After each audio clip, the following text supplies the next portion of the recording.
Well, Congress, they failed to pass the AMT patch before the holiday recess. Now, what does that delay mean for you, the taxpayer? Fox Business's Rich Edson is with us now. Rich.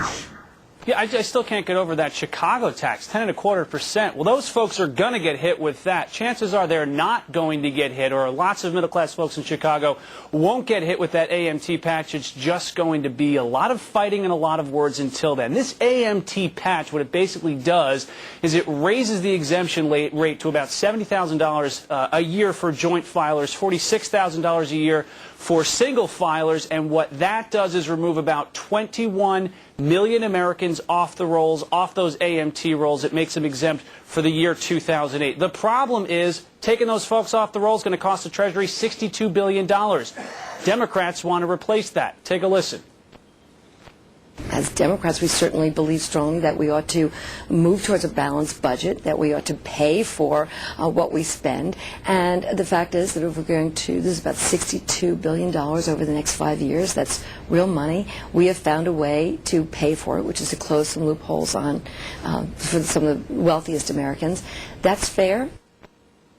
She's talking fund managers. She's talking getting rid of carried interest, taxing that not at the the capital gains rate, but instead at normal income. It would also remove about $14 billion over the next 10 years for tax incentives, R&D incentives for oil companies, and it also requires credit card companies to report all of their transactions to the IRS. It's something that Republicans say is a backdoor tax. Take a listen.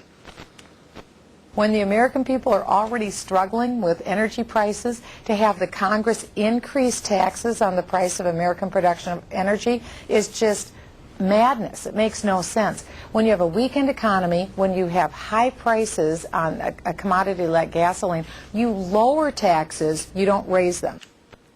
So now it goes to the Senate. The Senate minority leader saying he's out against this, saying, quote, just as simple extensions of existing mandatory spending do not require offsetting spending reductions. He's talking about the GI Bill that was just passed.